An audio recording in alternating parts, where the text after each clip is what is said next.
Hi friends, welcome to Dhruva short circle. మనం current affairs సంబంధించి ఈ April subject wise current affairs చూస్తున్నాం. Last క్లాస్లో మనము polity April month current polity అని చెప్పేసి క్లాస్లో చూసినాం.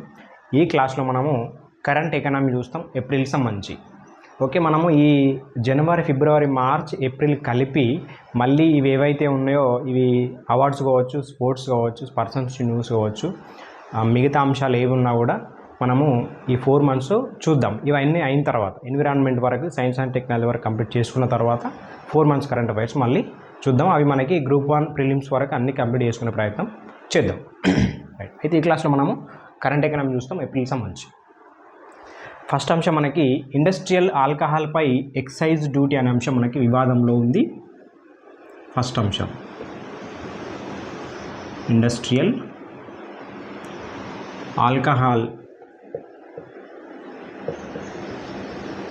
ఆల్కహాల్పై ఎక్సైజ్ డ్యూటీ. ఓకే, మనకి జనరల్గా ఇండస్ట్రియల్ ఆల్కహాల్ అంటే ఏముంటుందంటే కెమికల్స్ లాంటివి ఉంటాయి కదా. మనము కరోనా టైంలో యూజ్ చేసిన ఆ శానిటైజర్ లాంటివి ఆల్కహాల్ కిందకి వస్తాయి.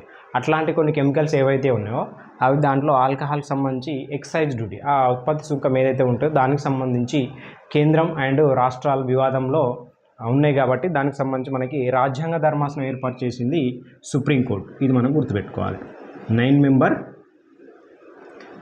మెంబర్ బెంచ్తో మనకి రాజ్యాంగ ధర్మాసనం ఏర్పాటు చేయడం జరిగింది. ఈ రాజ్యాంగ ధర్మాసనం మనకి 145 ఆర్టికల్ సబ్ క్లాస్ 3 ప్రకారం సిజేఐ గారు ఏర్పాటు చేస్తారు. అది మనకు తెలుసు, పాలిటీలో డిస్కస్ చేసినాం. రైట్, అయితే ఇండస్ట్రియల్ ఆల్కహాల్పై మనకి రాష్ట్రాలు ఎక్సైజ్ డ్యూటీ విధించవచ్చా లేదా అనే అంశం మీద మనకి 9 మెంబర్ బెంచ్ అనేది రాజ్యాంగ ధర్మాసనం అనేది ఏర్పాటు చేసింది. జనరల్గా మనకి పారిశ్రామిక మద్యం అనగా మనకి మానవ వినియోగం కోసం మనము యూజ్ చేసే అవే ఆల్కహాల్ సంబంధించి యూజ్ చేసేవంటే మనం ఇవే ఇతరత్ర అవసరాల కోసం ఏవైతే ఉద్దేశించి మనం ఆల్కహాల్ అని చెప్పేసి చెప్పుకోవచ్చు అని చెప్పేసి మనం చెప్పవచ్చు పరిశ్రమకు సంబంధించి.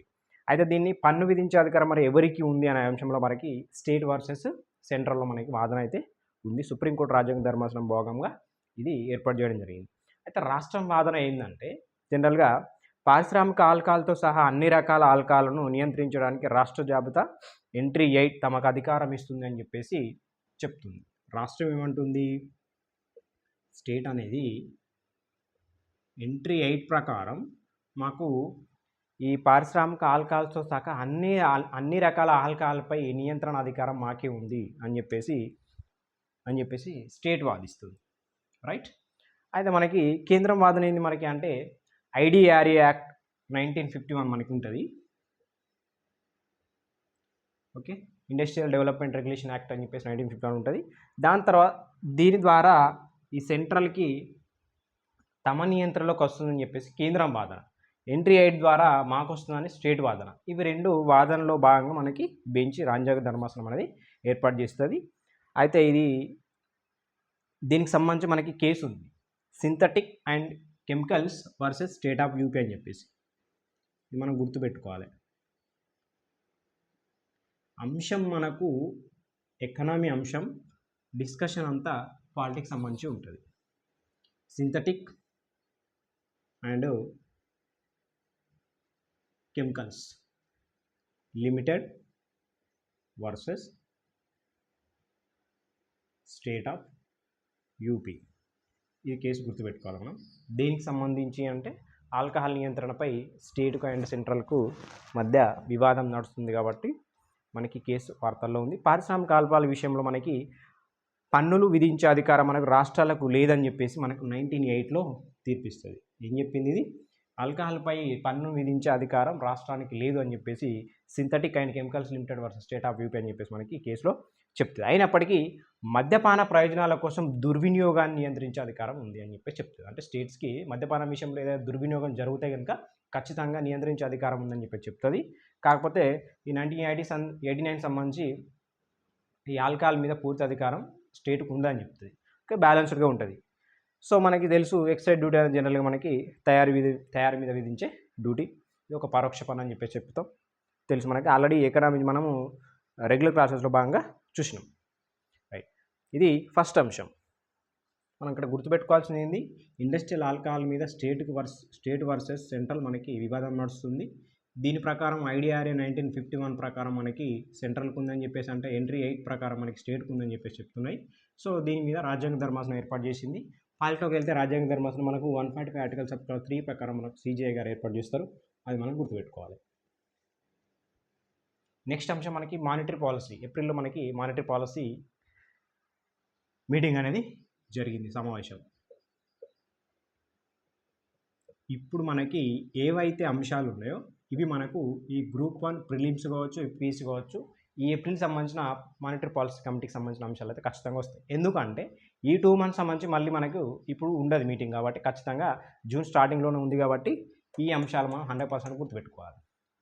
రైట్. మానిటరీ పాలసీ మనకి దీంట్లో చూస్తాం, మనకు దాదాపు ఇక్కడ ఏం చేంజ్ కాలేదు, బిఫోర్ అంశాలు అన్నీ ఉంటాయి.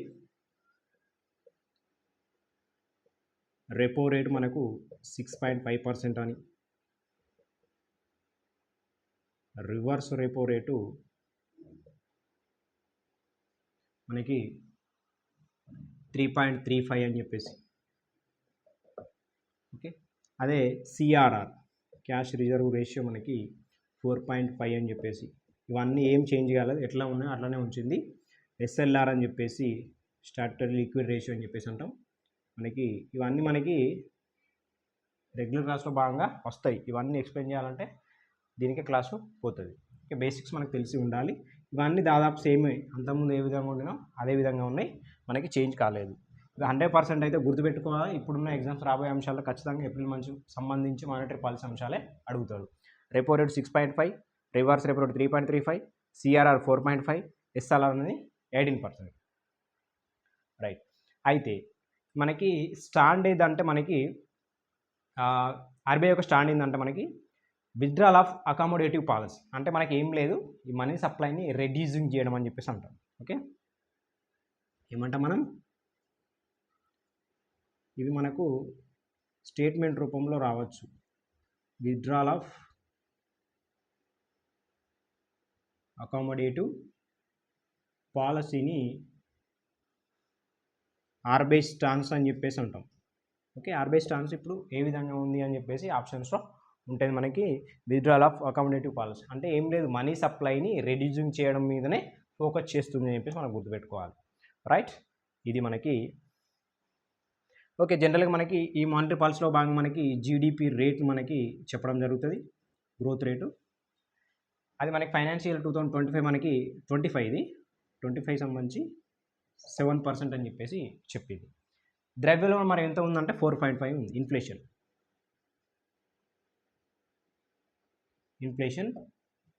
4.5 ఉంది. ఇవన్నీ బట్టి పట్టాలంటే 2-3 సార్లు చూస్తే మనకు ఐడియా ఉంటుంది. ఇంకోటి ఏంటంటే మనము దాదాపు గత 6-7 టైమ్స్ కూడా మ్యాక్సిమం ఏం పెద్దగా చేంజ్ కాకుండా ఇవే కంటిన్యూ అవుతున్నాయి. ఓకే. దాదాపు వరుసగా 7వసారి రెపో రేట్ అయితే ఇదే ఉంది, వరుసగా 7వసారి చూడండి.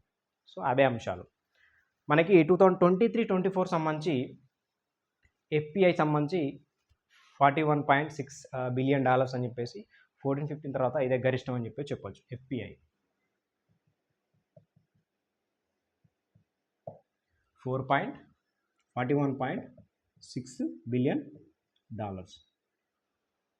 ప్రపంచ దేశాల్లో రెమిటెన్స్ ఎక్కువ అందుతున్న దేశం ఏదంటే మనదే. ఎందుకంటే మన దేశం, భారతీయులు ఏ దేశంలో లేరు అంటే అన్ని దేశాల్లో ఉన్నారు. Okay. Maximum. Next rain tax అని చెప్పేసి కెనడా నగరంలో టొరంటోలో ఇది విధిస్తున్నారు. ఇది ఏంటంటే ఏం లేదు, ప్రజల ఇళ్ళ నుండి ఏవైతే ఎక్కువ బురద నీళ్లు వస్తాయో వాళ్ళ మీద టొరంటో ట్యాక్స్ అని చెప్పేసి విధిస్తున్నారట. అది గుర్తుపెట్టుకోవాలి. కెనడా నగరం అనేది ఒక అంశం, వెరీ ఇంపార్టెంట్. 100% మన క్వశ్చన్ ఇక్కడ నుంచి పడుతుంది, ఎకానమీ నుంచి. రెపో రేట్ అనేది 6.5. మనకు జనరల్గా మానిటరీ పాలసీ అంటే ఎవ్రీ 2 months జరుగుతుంది, ఒకటి బేసిక్ గుర్తుపెట్టుకోండి. రైట్. మనకు repo rate 6.5, reverse repo rate 3.35, CRR అనేది 4.5, ఎస్ఎల్ఆర్ అనేది 18%.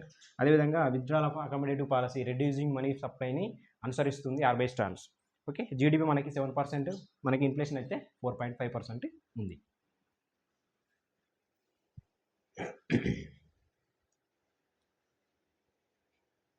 నెక్స్ట్ చూస్తే సోడియం సైనైడ్పై anti dumping duty. Anti dumping duty అంటే ఏం లేదు, మనకు ఏవైతే కుప్పలు తెప్పలుగా వచ్చి విదేశీ వస్తువులు మనకు వస్తాయో దాని మీద యాంటీ డంపింగ్ డ్యూటీ విధిస్తారు. అవి కొన్ని ఏంటంటే నాణ్యత గల వస్తువులు ఉండవు కాబట్టి, నాణ్యతకు సంబంధించి మన్నిక గల ఉండవు కాబట్టి దాని మీద యాంటీ డంపింగ్ డ్యూటీ ఇస్తారు. అట్లనే మనకి సోడియం సైనైడ్, ఇది గుర్తుపెట్టుకోవాలి.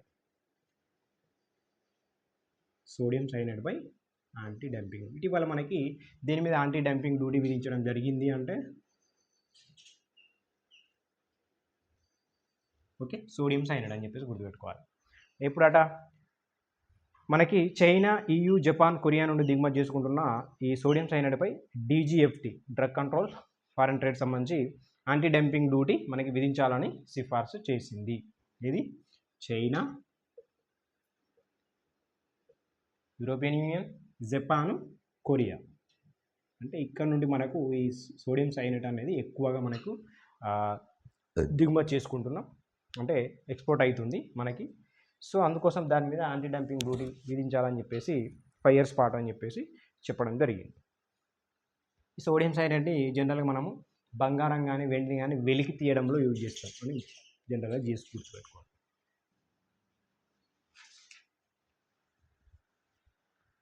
నెక్స్ట్ అంశం ఒకే GST రేట్ అని చెప్పేసి మనకు 13th ఫైనాన్స్ కమిషన్ చైర్మన్ అయిన మనకి విజయ్ కేల్కర్ గారు కొన్ని ప్రతిపాదనలు చేయడం జరిగింది. అవి మనకు స్టేట్మెంట్ రూపంలో వచ్చే అవకాశం ఉంటుంది.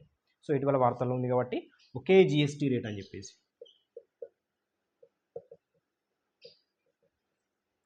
ఎవరు? 13th finance commission chairman Vijay Kelkar. మనం ఖచ్చితంగా ఫస్ట్ నుంచి 16th ఫైనాన్స్ కమిషన్ చైర్మన్ వరకు ఖచ్చితంగా మనకి చైర్మన్స్ గుర్తుండాలి. అట్ ది సేమ్ టైం మనకి 14th, 15th, 16th ఇవన్నీ మనకి సభ్యులు కూడా గుర్తుండాలి. రీసెంట్గా మనకి 16th ఫైనాన్స్ కమిషన్ అనేది ఏర్పాటు చేయడం జరిగింది. ఓకే, దానికి సంబంధించిన చైర్మన్ అండ్ సభ్యులు కూడా మనకి తెలిసి ఉండాలి. Okay, 13th finance commission chairman Vijay Kelkar యొక్క కొన్ని ప్రతిపాదనలు ఉన్నాయి. అవి మనకి ఇటీవల వార్తల్లో ఉన్నాయి. ఒకే GST రేట్ 12% ఉండాలని చెప్పేసి చెప్పడం జరిగింది. ఎంతట? 12% ఉండాలట. GST ఆదాయంలో స్థానిక ప్రభుత్వాలతో పంచుకోవడం. ఓకే, అంటే లోకల్ బాడీ వాళ్ళకి షేర్ చేసుకోవాలి, పంచుకోవాలి GST. అదేవిధంగా GST కౌన్సిల్ కోసం స్వతంత్ర సెక్రటరియట్ ఏర్పాటు చేయాలి. స్వతంత్ర GST కౌన్సిల్ కోసం సపరేట్గా ఇప్పటివరకు ఎలాంటి భవనం లేదు, అది గుర్తుపెట్టుకుని దానికోసం అని చెప్పేసి స్వతంత్ర సెక్రటరేరియట్ ఏర్పాటు చేయాలని చెప్పేసి. ఓకే, మరి ఇట్లాంటి ప్రతిపాదనలు చేసినాయి. దీనివల్ల ఉపయోగం ఏంటంటే ఒక GST వల్ల మనకి పన్ను రాబడి అనేది పెరుగుతుంది ఒకే GST ఉంటే. ఎందుకంటే ఎక్కువ తక్కువగా ఉండేసరికి మనకి రాబడి అనేది కొంత ఇబ్బంది ఉంది. పన్ను వివాదాలు మనకు తగ్గుతాయి. అదేవిధంగా సింగపూర్, న్యూజిలాండ్, UAE, జపాన్లు ఎందుకంటే ఈ విధానాన్ని అనుసరిస్తున్నవి సింగపూర్ కానీ, న్యూజిలాండ్ కానీ, UAE కానీ ఇలాంటి దేశాలు మనకి ఒకే విధానాన్ని అనుసరిస్తున్నాయి, ఒకే GST అనుసరిస్తున్నాయి. బాగుంది అని చెప్పేసి చెప్తున్నాడు. GST ఆదాయం మనకి స్థానిక ప్రభుత్వాలతో పంచుకోవడం వల్ల మనకి అట్టడుగు స్థాయిలో ప్రజాస్వామ్యం మరియు పరిపాలన మరింత మెరుగు చేయడానికి దోహదపడుతుంది. ఓకే, అది అంటే మనకి GSTని మనకు ఖచ్చితంగా లోకల్ బాడీ అంటే గ్రామ పంచాయతీ స్థానిక ప్రభుత్వాలకు ఖచ్చితంగా షేర్ చేసుకుంటే మనకి అట్టడుగు స్థాయిలో ప్రజాస్వామ్యంలో మనం ఉన్నాం కాబట్టి అట్టడుగు స్థాయి వల్ల ప్రజలకు కూడా మనకి బెనిఫిట్ అయ్యే ఛాన్స్ ఉందని చెప్పేసి చెప్తున్నాడు. ప్రతిపాదన మనకి ఇటీవల Vijay Kelkar 13th finance commission chairman ఇటీవల చేసిన ప్రతిపాదనలు అని చెప్పేసి మనకి క్వశ్చన్ పడే ఛాన్స్ ఉంటుంది. నెక్స్ట్ జిగ్ అని చెప్పేసి మన వార్తలో ఉంది. జింబాబ్వే కొత్త గోల్డ్ కరెన్సీ. జిగ్ ఇది జింబాబ్వే కొత్త గోల్డ్ కరెన్సీ. మనకి జింబాబ్వే తన సొంత కరెన్సీ జింబాబ్వే డాలర్ను రద్దు చేసి దీన్ని పెట్టుకోవడం జరిగింది, జింబాబ్వే గోల్డ్ అని చెప్పేసి. రైట్, ఇంకొకటి మనకు వార్తలో ఆల్రెడీ మనం దీన్ని చూసినాము, మనోజ్ పాండా అని చెప్పేసి. ఓకే, ఈ మనోజ్ పాండా ఎవరి ప్లేస్లో వచ్చిండు? మనకి ఏవైతే 16th ఫైనాన్స్ కమిషన్ చైర్మన్ సభ్యుల్లో భాగంగా మనోజ్ పాండా రీప్లేస్మెంట్ ఎవరు అంటే మనకి కొత్త సభ్యుడు వచ్చిండు, నిరంజన్ రాజాధ్యక్ష అని చెప్పేసి ఉండే అతని ప్లేస్లో మనకి రావడం జరిగింది. ఎవరు? ఫైనాన్స్ కమిషన్, ఏది 16th ఫైనాన్స్ కమిషన్ సభ్యులుగా నిరంజన్ రాజ్యాధ్యక్ష తప్పుకోవడం జరిగింది కాబట్టి మనకి మనోజ్ పాండా అని చెప్పేసి రావడం జరిగింది.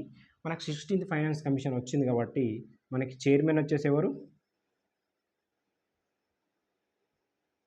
రైట్, ఓకే, అరవింద్ పనగారియే ఉంటారు తెలుసు మనకి.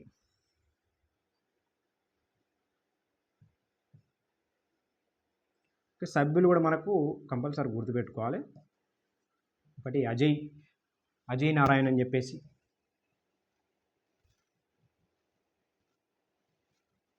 ఓకే. ఒకటి 2 అన్నీ మాథ్యూ అని చెప్పేసి, నెక్స్ట్ సౌమ్య కాంతి ఘోష్ అని చెప్పేసి,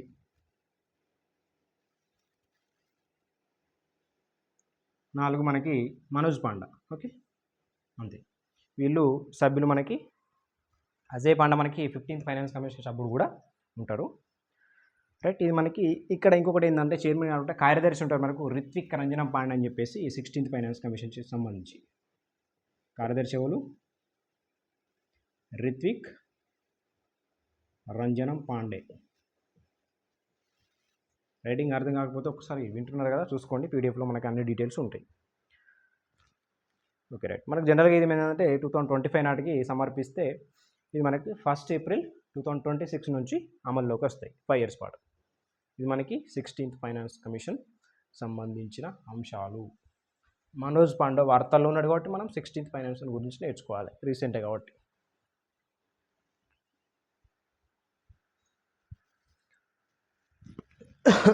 నెక్స్ట్ పీస్ క్లాజ్ అని చెప్పేసి వార్తల్లో ఉంది మనకు, WTOకి సంబంధించి పీస్ క్లాజ్.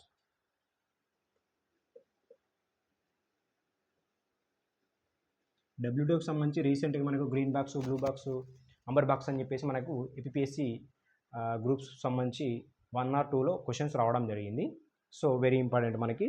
సో దానికి సంబంధించి పీస్ క్లాజ్ అంటే ఏంటి? పీస్ క్లాజ్ అంటే మనకి దీనికి సంబంధించి కొన్ని అగ్రికల్చర్ సంబంధించి సబ్సిడీస్ ఉంటాయి. అట్లా ఈ బియ్యం సబ్సిడీ ఏదైతే ఉందో దాన్ని పరిమితి ఉల్లంఘించినందుకు మనకి WTO అనేది ఇండియా వరుసగా 5వ సారి పీస్ క్లాజ్ను అమలు చేయడం జరిగిందట. ఏంటంట, బియ్యం కోసం సబ్సిడీ పరిమితి ఉల్లంఘించినందున మనకి WTOలో ఇండియా వరుసగా 5వ సారి పీస్ క్లాజ్ని అమలు చేయడం జరిగింది. పీస్ క్లాజ్ అని చెప్పేసి గుర్తుపెట్టుకోవాలి. దేని మీద అంటే బియ్యం సబ్సిడీ మీద. దానికి కొంత పరిమితి ఉంటుంది, ఆ పరిమితి దాటడం వల్ల మనకి పీస్ క్లాజ్ని అయితే ఇంప్లిమెంట్ చేసిందట. అయితే భారతదేశం తన రైతులకు అందించే బియ్యం నిర్దేశించిన సబ్సిడీ పరిమితి యొక్క ఉల్లంఘన కారణంగా ఇది రావడం జరిగింది. ఇది ఏంటంటే 2022-23 మార్కెటింగ్ సంవత్సరానికి వరుసగా 5వ సారి WTO వద్ద శాంతి నిబంధన అమలైంది. 2022-23 సంబంధించి భారతదేశం బియ్యం ఉత్పత్తి విలువ $52.8 బిలియన్.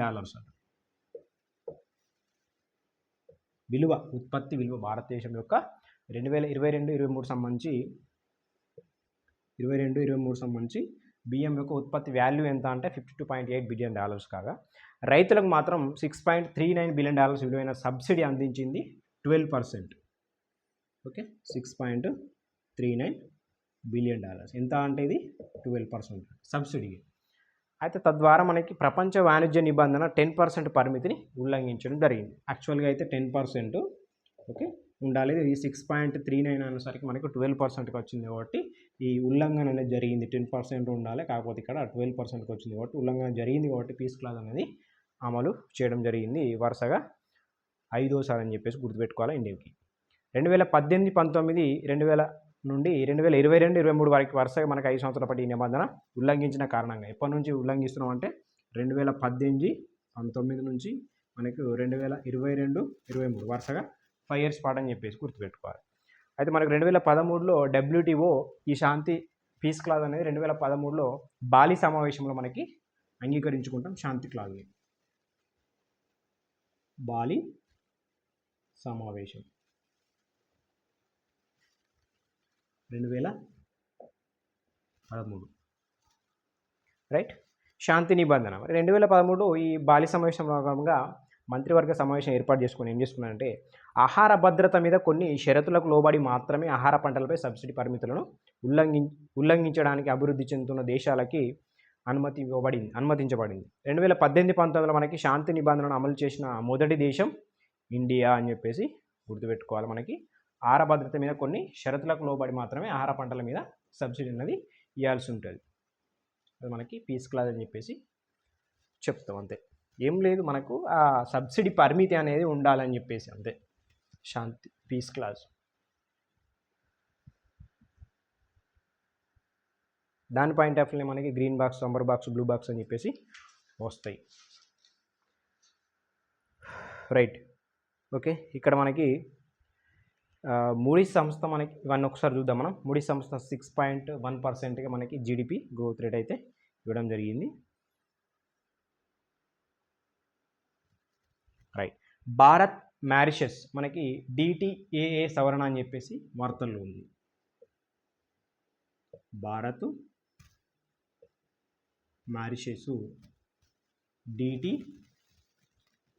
అని చెప్పేసి మనకు వార్తలో ఉంది. DTA అంటే డబుల్ ట్యాక్స్ అవాయిడెన్స్ అగ్రిమెంట్ అని చెప్పేసి. డబుల్ ట్యాక్స్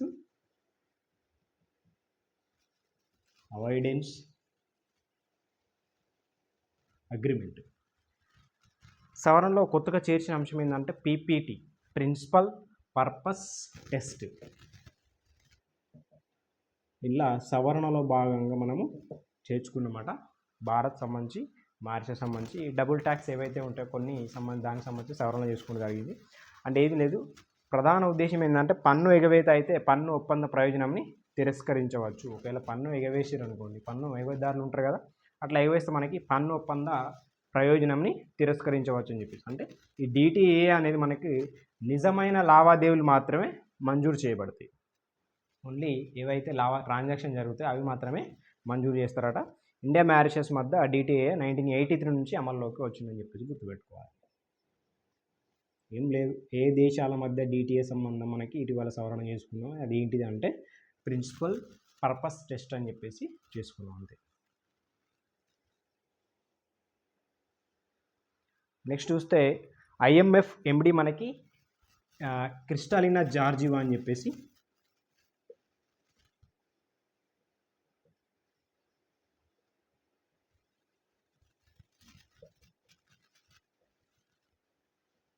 IMF MD మనకి బల్గేరియన్ ఆర్థికవేత్త. వరుసగా రెండోసారి మనకి 2024 సెప్టెంబర్ నుంచి 2029 వరకు మనకి ఎన్నిక కావడం జరిగింది. అంటే ఆల్రెడీ ఉన్నారు, కాకపోతే మళ్ళీ పదవి కాలాన్ని 29 వరకు పెంచడం జరిగింది. ఓకే, మనకు తెలుసు IMF గురించి ఆల్రెడీ మనం చూసినాం, రెగ్యులర్ క్లాస్లో భాగంగా చూసినాం, మళ్ళీ కరెంట్ అఫైర్స్లో భాగంగా కూడా చూసినాం. 1944లో భాగంగా బ్రిటన్ వుడ్ సమావేశంలో భాగంగా IMF వరల్డ్ బ్యాంక్ ఏర్పడాల్సి ఉంటుంది. IMF ఏర్పాటు చేసుకుంటే మనకి 1945లో ఏర్పడుతుంది. వాషింగ్టన్ DC మనకి హెడ్ క్వార్టర్ అని చెప్పేసి చెప్పొచ్చు. 190 కంట్రీస్ ఉంటాయి. 190 కంట్రీస్లో మనకి 180 కంట్రీస్ ఉంటాయి. అదేవిధంగా కొసావో అని చెప్పేసి UN కంట్రీ కాదు, ఇది కొసావో అని చెప్పి అది పేరు గుర్తుపెట్టుకోవాలి. రైట్. నెక్స్ట్ ఈ ADB మనకు ఇండియా GDP రేట్ ఇచ్చింది. అది మనకి ఫైనాన్షియల్ ADB అనేది GDP గ్రోత్ రేట్ను 25 ఫైనాన్షియల్ 25 వరకు ఎంత అంటే 7%. ఓకే, మనం ఒక్క దగ్గర రాసుకోవాలి. యాక్చువల్గా 26 అయితే మనకి 7.2. ఓకే, మనకు ద్రవ్యోల్బణం వచ్చేసి 4.5 సేమ్. ఇక్కడ కీలక పరిశీలన ఏంటంటే ద్రవ్యోల్బణం మరి తగ్గుముఖం పట్టడం వల్ల ద్రవ్య విధానం వృద్ధికి మద్దతుగా ఉంటుందని చెప్పేసి అంచనా అయితే వేసిందట ఈ ADB సంస్థ. రైట్. ఓకే, అదేవిధంగా లక్షద్వీప్లో మొదటి ప్రైవేట్ బ్యాంక్ బ్రాంచ్ అని చెప్పేసి, ఇక్కడ లక్షద్వీప్లో మొదటి ప్రైవేట్ బ్యాంక్ బ్రాంచి HDFC కవరత్తిలో ఏర్పాటు చేశారట. HDFC కవరత్తి అని చెప్పేసి గుర్తుపెట్టుకోవాలి. ఇక్కడ లక్షద్వీప్లో భాగంగా ప్రైవేట్ బ్యాంక్ సంబంధించి. నెక్స్ట్ సిడ్బీ CMD, అదేవిధంగా NHP MD సంజయ్ శుక్లా, మనోజ్ మిట్టల్. ఈ FSIB సిఫార్సులు మనకు కొన్ని ఇవ్వడం జరిగింది. సిడ్బీ అంటే మనకు తెలుసు small industrial development bank of India, 1990లో ఏర్పడుతుంది ఇది. అదేవిధంగా NHB national housing bank act 1987 భాగంగా ఇది స్థాపిస్తారు. అయితే దీంట్లో మనకి మనోజ్ మిట్టల్ అని చెప్పేసి CMD, అదేవిధంగా దీని MD సంజయ్ శుక్లా.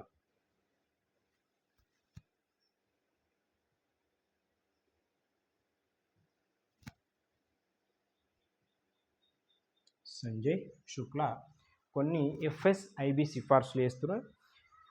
ఓకే, జనరల్గా చూస్తే మనకి 1990లో ఏర్పడుతుంది.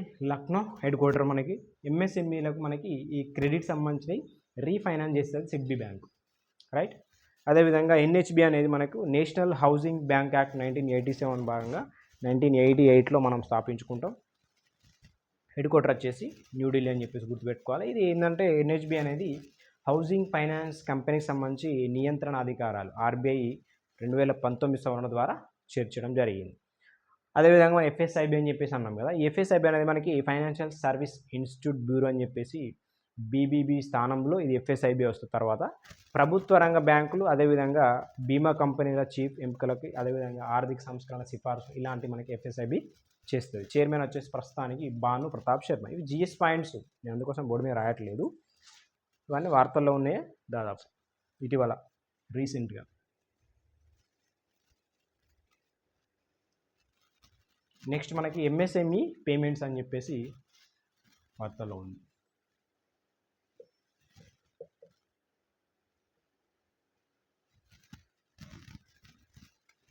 ఎంఎస్ఎంఈ సంస్థల నుండి మనకి గూడ్స్ అండ్ సర్వీస్ సంబంధించి పొందిన కంపెనీలు అందుకు సంబంధించిన చెల్లింపుల ఒప్పందం అయితే మనకి 45 డేస్లోనే పూర్తి చేయాలట. ఎంఎస్ఎంఈ సంస్థలు ఏవైతే ఉంటాయో వాటి యొక్క ట్రాన్సాక్షన్స్ అనేది కేవలం 45 డేస్లోనే కంప్లీట్ చేయాలి అని చెప్పేసి మనకి ఇటీవల. అది ఎప్పటి నుండి అమలుకి వస్తుందని చెప్పేసి అంటే ఏప్రిల్ 1 నుంచి అమల్లోకి వస్తుంది కాబట్టి మనకి ఏప్రిల్ వార్త అయింది అంతే. నువ్వు గుర్తుపెట్టుకోవాల్సింది ఎంఎస్ఎంఈస్ పేమెంట్స్ జస్ట్ 45 డేస్లోనే చేయాలని చెప్పేసి ఒకటి అంశం గుర్తుపెట్టుకోవాలి. చెల్లింపులు ఆలస్యమైంది అనుకోండి, ఆ మొత్తానికి సంబంధించి ఆదాయ పన్ను మినహాయింపు అనేది లభించదట.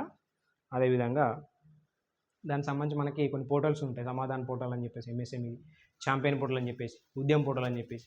ఒకటి ఉద్యమ పోర్టల్ అనేది మనకి రిజిస్ట్రేషన్ ఎంఎస్ఎంఈ సంబంధించి రిజిస్ట్రేషన్ పోర్టల్. అది సమాధానం అనేది బకాయిల యొక్క చెల్లింపుల కోసం ఫిర్యాదు చేసుకోవచ్చు. ఓకే, అదేవిధంగా ఛాంపియన్ ఉంటుంది, దాని యొక్క వివాదాలు ఏదైనా సమస్య పరిష్కరించుకోవడం కోసం అని చెప్పేసి ఇట్లా మనకి పోర్టల్స్ ఉంటాయి, ఒకసారి చూసుకోండి అవి కూడా.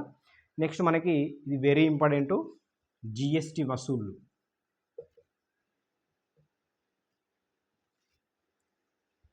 జిఎస్టీ వసూళ్ళు వచ్చేసి మనకి మార్చి మంత్ అని ఇక్కడ ఉంది. కాకపోతే ఏంటంటే మనకు రీసెంట్ అప్డేట్ ఏంటంటే ఇటీవల మనకు మే తర్వాత మనకు వచ్చింది. ఫస్ట్ మనకు ఏప్రిల్ 2024 ఇది ఫస్ట్ నంబరు. అదేవిధంగా ఏప్రిల్ 2023 సెకండ్ నంబరు. ఫస్ట్ ఉంటుంది, సెకండ్ ఉంటుంది. ఇది రీసెంట్ వచ్చింది, ఇది లాస్ట్ ఇయర్ సంబంధించి. మరి ఎంత ఇప్పటిది అంటే 2.10 lakh crores. ఎంత అట? 2.10 లక్షల కోట్లు. ఇది హైయెస్ట్ ఇప్పటికీ, ఇది హైయెస్ట్. సెకండ్ హైయెస్ట్ ఏది అంటే మనకి 1.87 లక్షల కోట్లు అని చెప్పేసి. ఇది అంశం గుర్తుపెట్టుకోవాలి. జిఎస్టీ వసూళ్లకు సంబంధించి జనరల్గా స్టేట్మెంట్ రూపంలో మనకి క్వశ్చన్స్ పడే అవకాశం ఉంటుంది. ఇది ఒకటి పాయింట్ గుర్తుపెట్టుకోవాలి. ఇయర్ ఏప్రిల్ సంబంధించి ఏమో హైయెస్ట్ 2.10 లక్షల కోట్లు, ఇది అప్డేటు. ఏప్రిల్ 2020కి సంబంధించి సెకండ్ హైయెస్ట్ 1.87 లక్షల కోట్లు, ఇది ఒకటి. అయితే దీనికి సంబంధించి మనకి ఇప్పుడు మనం చూసుకోవాల్సింది ఏంటంటే 2.10 లక్షల కోట్లు. ఇది మనకు ఏప్రిల్ మంత్ మనం ఏవైతే అనుకున్నామో ఏప్రిల్ మంత్ తర్వాత వస్తుంది, అంటే ఏప్రిల్ మంత్ అయిన తర్వాత మనకి వస్తుంది వసూలు మేలో. సో దీని అంశం మనకు మే కరెంట్ అఫైర్స్లో భాగంగా అన్ని చర్చిస్తాం. ఇక్కడ ఏంటంటే నేను ఒక ఫిగర్ చెప్పడం జరిగింది. ఓకే, ఇది మనకు సెకండ్ హైయెస్ట్, అది కూడా గుర్తుపెట్టుకోండి. రైట్,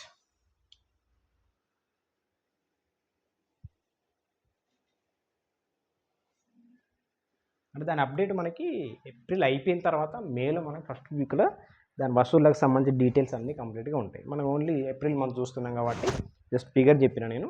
దాని తర్వాత మనకు మే కరెంట్ అఫైర్స్ సంబంధించి అవి మనకి కంప్లీట్ అంశాలు. అంటే దాంట్లో ఏముంటాయి, వార్షిక వసూళ్ళు ఎంత, నెలసరి సగటు వసూళ్ళు ఎంత, అదేవిధంగా రిఫండ్ పోగా మనకి నికర వసూళ్ళు ఎంత మిగిలినాయి, ఇవన్నీ మనం చూసుకోవాల్సి ఉంటుంది. Right, transactions.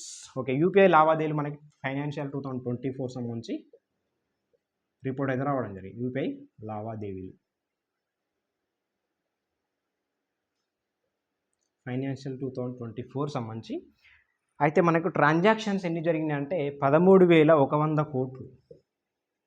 13,100 కోట్లు ట్రాన్సాక్షన్స్ జరిగినాయి. ఇది సంఖ్య, ఓకే, వాల్యూ కాదు. మరి ఈ 13,100 సంఖ్యలో ట్రాన్సాక్షన్ జరుగుతుంది, దాని వాల్యూ ఎంత అంటే మనకు 200 లక్షల కోట్లు వాల్యూ, 200 లక్షల కోట్లు అని చెప్పేసి మనం గుర్తుపెట్టుకోవాలి. ఇది మనకు వృద్ధి రేట్ ఎంత అంటే దీనికి సంబంధించి 57% వృద్ధి రేట్, 57% వృద్ధి రేట్ అని చెప్పేసి మనం గుర్తుపెట్టుకోవాలి. అంటే యాక్చువల్గా 200 రౌండ్ ఫిగర్ మనం గుర్తుపెట్టుకుంటే సరిపోతుంది. 199.89 చెప్పేసి లక్షల కోట్లు అని చెప్పేసి ఉంది. ఇది ఎంత అంటే 44% వృద్ధి రేటు. ఓకే, ఇదొకటి. నెక్స్ట్ తొలిసారి మనకు 10,000 కోట్లు దాటింది అని చెప్పేసి గుర్తుపెట్టుకోవాలి. ఫస్ట్ టైం అంట 13,100 కోట్లు అనేది ట్రాన్సాక్షన్ సంఖ్య, అది ఫిగరు. ఇది ఫస్ట్ టైం దాటిందంట, 10,000 కోట్ల ఫిగర్ అనేది దాటింది. నెక్స్ట్ రక్షణ రంగ ఎగుమతులు మనకు ఫైనాన్షియల్ 2024 సంబంధించి 21,083 కోట్లు అని చెప్పేసి వార్తల్లో ఉంది. అంటే రిపోర్ట్లో భాగంగా మనకి ఫైనాన్షియల్ అయిపోయింది కాబట్టి మనకు కొన్ని ఇట్లాంటి రిపోర్ట్స్ వస్తూ ఉంటాయి. రక్షణ రంగ ఎగుమతులు ఎంతట 21.083 crores. అలా ప్రైవేట్ 60%, అదేవిధంగా డిపి ఎస్యుఎస్ 40% అని చెప్పేసి 32.5% గ్రోత్ రేట్ అట ఆల్ టైమ్ అని చెప్పేసి గుర్తుపెట్టుకోవాలి.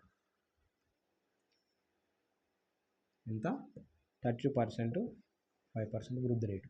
ఇక్కడ దీని సంఖ్యకు సంబంధించి అయితే 13,100 కోట్లు అయితేనేమో 57% గ్రోత్ రేట్ ఉన్నది. ఇది మనకి వాల్యూ 200 లక్షల కోట్లు అయితేనేమో 44% గ్రోత్ రేట్ ఉన్నది. 100% ఇంపార్టెంట్. యూపీఐ లావాదేవీలు ఫైనాన్షియల్ 2024 సంబంధించి యూపీఐ లావాదేవీల సంఖ్య ఎంత, వాల్యూ ఎంత, ఓకే, అవి గుర్తుపెట్టుకోవాలి. రక్షణ రంగ ఎగుమతులు అంటే 21,083 కోట్లు. Next digital India trust agency అని చెప్పేసి డిజిటా అని చెప్పేసి వార్తలో ఉంది. డిజిటల్ ఇండియా ట్రస్ట్ ఏజెన్సీ అని చెప్పేసి ఇది ఆర్బీఐ పరిశీలనలో ఉందట, ఇంకా ఏర్పాటు చేయలేదు. బట్ ఏంటంటే అది వార్తల్లో ఉంది మనకి.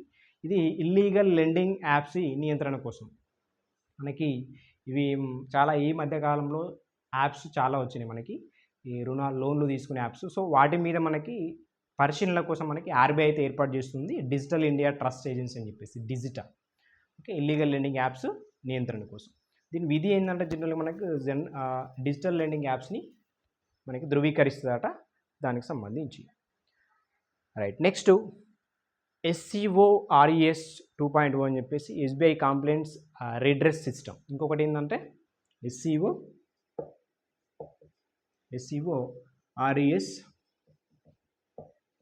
2.0 అని చెప్పేసి మన వార్తల్లో ఉంది. ఇది మనకు సెబీ యొక్క వెబ్ ఆధారిత ఫిర్యాదుల పరిష్కార వ్యవస్థ అట. సెబీ యొక్క వెబ్ ఆధారిత పరిష్కార వ్యవస్థ అని చెప్పేసి SCORES 2.0 అని చెప్పేసి. ఇది సెక్యూరిటీ మార్కెట్లో పెట్టుబడుల్ని యాప్లు కావచ్చు, వెబ్ ద్వారా కావచ్చు, ఫిర్యాదులు నమోదు చేయొచ్చు దీంట్లో. ఓకే, అదే 21 డేస్లో మనకి పరిష్కారం ఇస్తాడట. 21 డేస్లో మనకి పరిష్కారం ఇస్తాడట. స్కోర్ వచ్చేసి మనకి 2011లో ప్రారంభించారు దీనికి సంబంధించి. ఓకే, ఇది ఒక డిజిటా అని చెప్పేసి వార్తల్లో ఉంది. ఏంది, ఇల్లీగల్ లెండింగ్ యాప్స్ని మనకి నియంత్రణ కోసం అని చెప్పేసి గుర్తుపెట్టుకోవాలి, ఏర్పాటు చేస్తుంది ఆర్బీఐ యొక్క చర్యలో భాగంగా. నెక్స్ట్ మనకి భారత వృద్ధి రేటు వరల్డ్ బ్యాంకు మనకి ఇవ్వడం జరిగింది.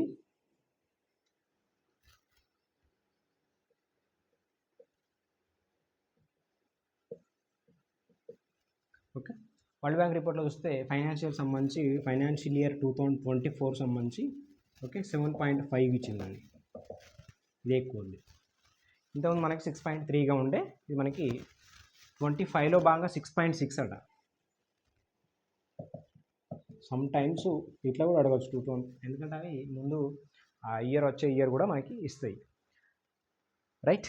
సౌత్ ఏషియాలో 6.0 అని చెప్పేసి, అదేవిధంగా 2024 సంబంధించి ప్రపంచంలో అత్యంత వేగంగా అభివృద్ధి చెందుతున్న ప్రాంతం ఏదంటే సౌత్ ఏషియా.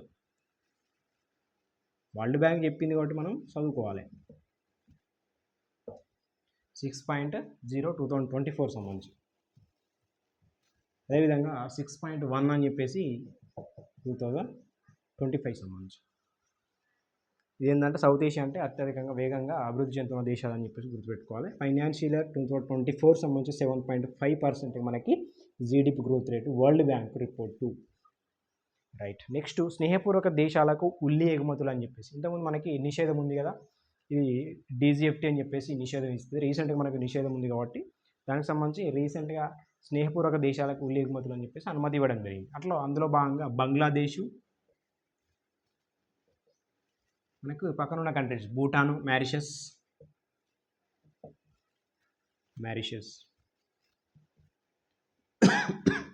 అదేవిధంగా యూఏఈ, అదేవిధంగా బహ్రెయిన్. దీనికి సంబంధించి మనకైతే ఉల్లి ఎగుమతులకు అయితే అనుమతి అయితే రావడం జరిగింది. నెక్స్ట్ అంశం చూస్తే IRDAI 25 years అని చెప్పేసి ఇన్సూరెన్స్ రెగ్యులేటరీ డెవలప్మెంట్ అథారిటీ అని చెప్పేసి మనకి ఉంటుంది, అథారిటీ ఆఫ్ ఇండియా అని చెప్పేసి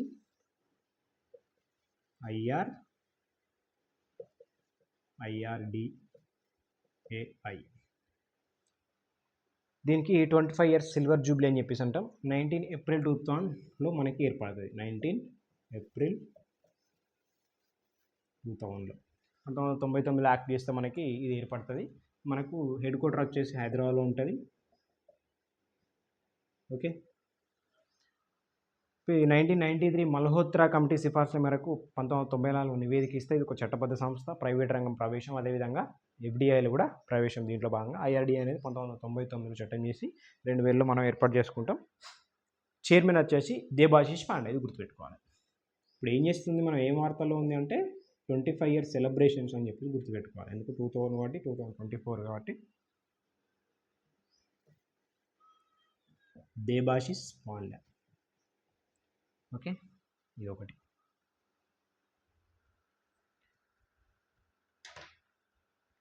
నెక్స్ట్ చూస్తే బిట్ కాయిన్ హాల్వింగ్ అని చెప్పి సరే కాదు. నెక్స్ట్ ఆరోగ్య బీమా మార్పులు అని చెప్పేసి వార్తల్లో ఉంది. ఆరోగ్య బీమాలో మార్పులు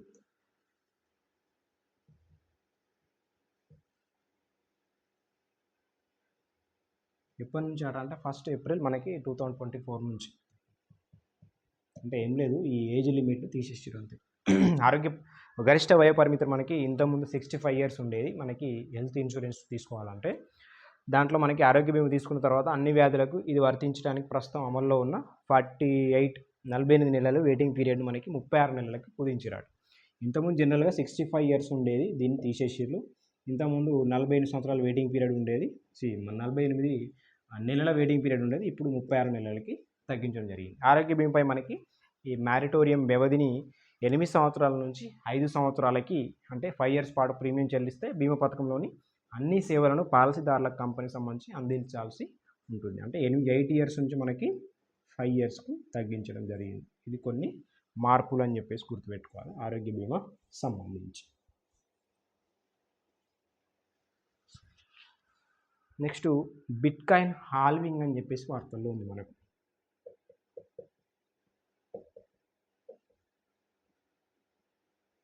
ఓకే, ఇక్కడ హాల్వింగ్ అంటే ఏందో చూడాలి. ఈ బిట్ కాయిన్ సృష్టించింది ఎవరంటే మనకు సతోషి నకమోటో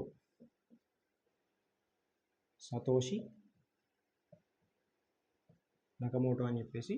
మొత్తం బిట్ కాయిన్స్ మనకి 21.1 crore బిట్ కాయిన్సే చలమన్లో ఉంటాయట. 2.1 crore బిట్ కాయిన్స్ మాత్రమే చలమన్లో ఉండే విధంగా ఈ హాల్వింగ్ అంటే ఏం లేదు. మనకి హాల్వింగ్ ప్రాసెస్ని జనరల్గా చలామణిని ఏం చేస్తారంటే ఒకేసారి ఎక్కువ పెరగకుండా దాన్ని కంట్రోల్ చేసుకుంటూ వస్తారు. దాన్ని మనం హాల్వింగ్ అని చెప్పేసి అంటాం. తగ్గించుకుంటూ వస్తారు. కంట్రోల్ అంటే ఒకేసారి పెరగకుండా దాని వాల్యూ అనేది 2.1 crore అనేది చలామణిలో మాత్రమే ఉండాలి, ఎక్కువ పెరగకూడదు అని చెప్పేసి దాన్ని హాల్వింగ్ అని చెప్పేసి అంటాం. దాదాపు 4 సంవత్సరాలకు ప్రతి 2,10,000 బిట్ కాయిన్స్ మనము ఒకేసారి బిట్ కాయిన్ హాల్వింగ్ జరుగుతుందని చెప్పేసి గుర్తుపెట్టుకోవాలి. అంటే హాల్వింగ్ అంటే ఏం లేదు, తగ్గించడం. అనగా బిట్ కాయిన్ బ్లాక్ చైన్ కొత్త బ్లాక్ని జోడించినందుకు మైనర్లు పొందే రికార్డు సగానికి తగ్గించడం. మనకి అవి పెరుగుతూ ఉంటాయి కదా, ఆ బిట్ కాయిన్స్ వాల్యూ పెరుగుతూ ఉంటే వీళ్ళు ఏం చేస్తారు, హాల్వింగ్ చేసి తగ్గిస్తూ ఉంటారు. చలామణిలో మనకు 2.1 crore మాత్రమే ఉండాలి. అదొకటి మనం గుర్తుపెట్టుకుంటే సరిపోతుంది.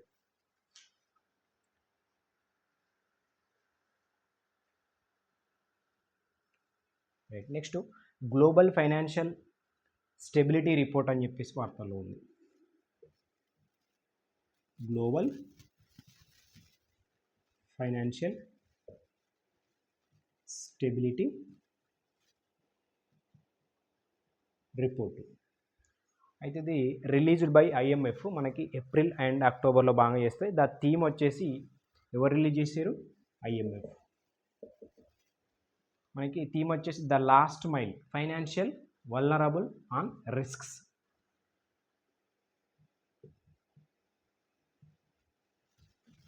ద లాస్ట్ మైల్ అని చెప్పేసి ఇందట ఫైనాన్షియల్ వల్నరబుల్ రిస్క్ అని చెప్పేసి థీమ్. ఇది మన అంశాలు ఏంటంటే 2023 క్యాలెండర్ భాగంగా క్యాలెండర్లో మనకి విదేశీ మూలధనంను స్వీకరించే రెండవ దేశంగా నమోదు. ఫస్ట్ USA నట, మనది సెకండ్ కంట్రీ అని చెప్పేసి. ఫస్ట్ USA, ఇది విదేశీ మూలధనం స్వీకరించే రెండవ దేశం. ద్రవ్యోల్బణం నియంత్రణలోకి వచ్చే అవకాశం ఉండటంతో మనకి కేంద్ర బ్యాంకులు వడ్డీ రేట్లను తగ్గించవచ్చు అని చెప్పేసి మనకి వార్తల్లో ఉంది. ఏంటంటే గ్లోబల్ ఫైనాన్షియల్ స్టెబిలిటీ రిపోర్ట్ అని చెప్పేసి, స్టెబిలిటీగా ఏవి ఉన్నాయని చెప్పేసి అంటే విదేశీ మూలధనం స్వీకరించే రెండవ దేశంగా నమోదైంది. ఫస్ట్ అయితే USA కంట్రీ అని చెప్పేసి మనం గుర్తుపెట్టుకోవాలి. నెక్స్ట్ వెరీ ఇంపార్టెంట్ రిపోర్ట్ మనకి స్టేట్ వరల్డ్ పాపులేషన్ 2024 సంబంధించి. స్టేట్ ఆఫ్ వరల్డ్ మనకి ఎకనామీ సబ్జెక్ట్లో భాగంగా డెమోగ్రఫిక్స్ చాప్టర్ ఉంటుంది, మనం చెప్పలేం ఇంకా. అది ఈ అగ్రికల్చర్ తర్వాత మనకి ఇండస్ట్రియల్ తర్వాత మనము డెమోగ్రఫీ అనే టాపిక్ స్టార్ట్ చేస్తాం. ఆ డెమోగ్రఫీకి సంబంధించి, జనాభాకు సంబంధించి ఇలాంటి రిపోర్ట్ అనేది అప్డేట్. ఇది కరెంట్ ఎకనామీ అంటేనే ఖచ్చితంగా 100%, 40% మనము కరెంట్ ఎకనామీ చూసుకుంటేనే మనం గెట్ ఇన్ కాగలుగుతాం. సో ఇలాంటి రిపోర్ట్స్ని కంప్లీట్గా మనం అధ్యయనం చేయాల్సి ఉంటుంది. స్టేట్ ఆఫ్ వరల్డ్ పాపులేషన్ 2024 మనకు రిలీజ్ ఎవరు చేశారంటే UNFPA అని చెప్పేసి, United nations population fund. Okay, release చేయడం జరిగింది. మనకు థీమ్ వచ్చేసి ఇది గుర్తుపెట్టుకోవాలి, ఇంటర్వోవెన్ లైఫ్స్, అల్లిన జీవితాలు.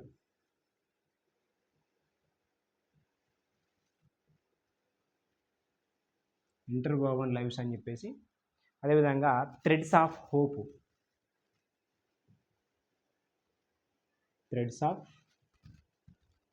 ఇది థీమ్. మనకు ending inequalities in sexual reproductive, ఇదంతా ఎండింగ్ ఇన్ఈక్వాలిటీస్ సెక్సువల్ రీప్రొడక్టివ్ అని చెప్పేసి, ఇదంతా థీమ్. మనకి హెల్త్ అండ్ రైట్స్ అని చెప్పేసి చాలా పెద్దగా ఉంది, చూస్తే గుర్తుపట్టేటంటే సరిపోతుంది, 1 or 2 times చూసుకుంటే. రైట్, పాపులేషన్ మనకి యాన్యువల్ డబులింగ్ టైం మనకి 77 yearsకి అయిందట. వరల్డ్ మనకి టోటల్ పాపులేషన్ వచ్చేసి 8119 million అని చెప్పేసి గుర్తుపెట్టుకోవాలి. వరల్డ్ టోటల్ పాపులేషన్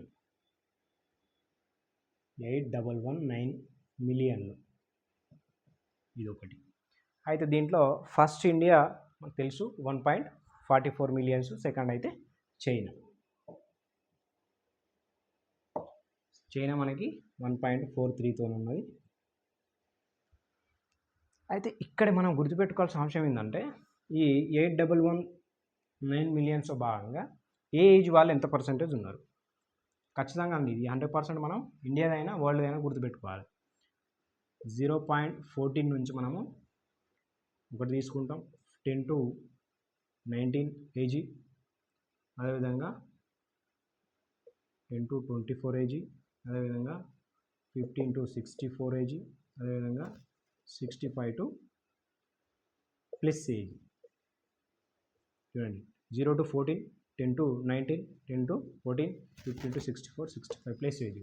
మనకు ప్రపంచంలో వస్తే 14 వరకు 25% ఉన్నారు, వీళ్ళు 10 to 16% ఉన్నారు, 10 to 24 వరకు మనకి 24% ఉన్నారు, అదేవిధంగా 15-60 వరకు 65% ఉన్నారు.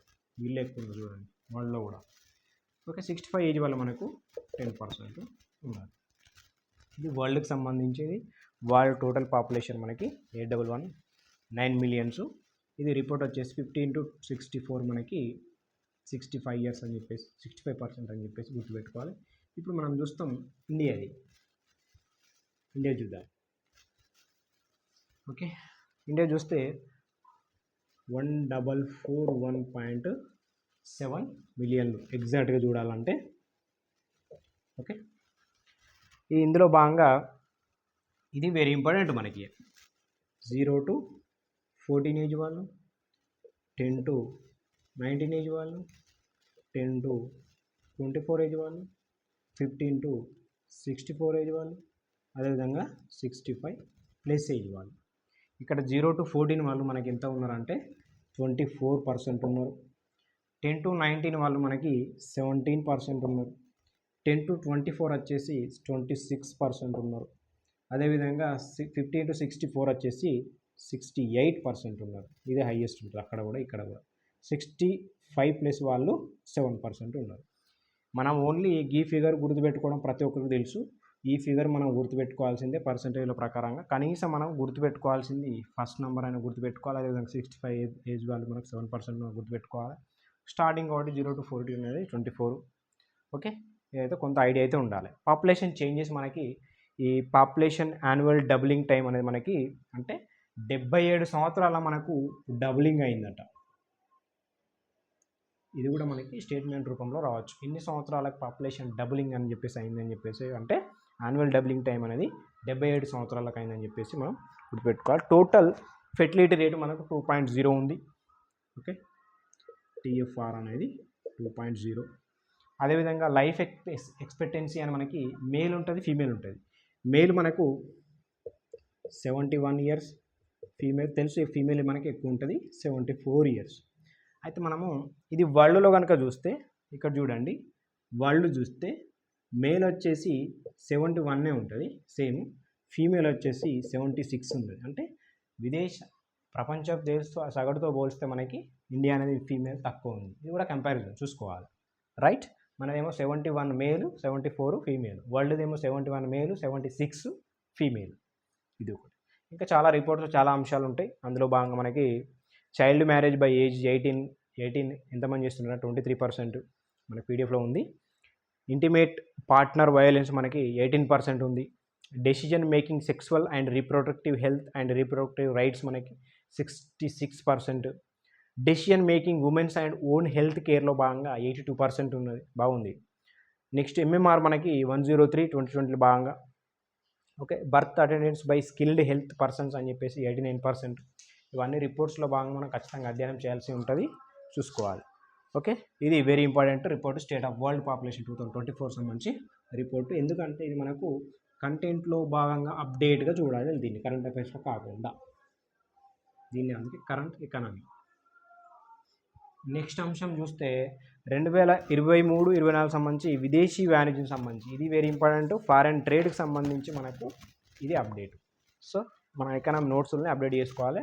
2023 and 24 సంబంధించి విదేశీ వాణిజ్యం.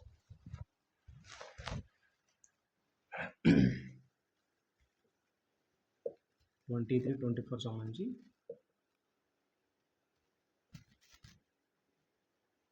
విదేశీ వాణిజ్యం అని చెప్పేసి. అయితే 2023-24 సంబంధించి ఎక్స్పోర్ట్స్ అండ్ ఇంపోర్ట్స్ ఉంటాయి కదా మనకు, దాంట్లో భాగంగా చూస్తాం. జనరల్గా మనకి ఎక్స్పోర్ట్స్ ఎట్లా ఉన్నాయంటే మనకి $437 బిలియన్ అని చెప్పేసి, $437 బిలియన్. ఇంపోర్ట్స్ చూస్తే $677.24 బిలియన్. ఏవి ఎక్కువ ఉన్నాయి? ఇంపోర్ట్స్ ఎక్కువ ఉన్నాయి.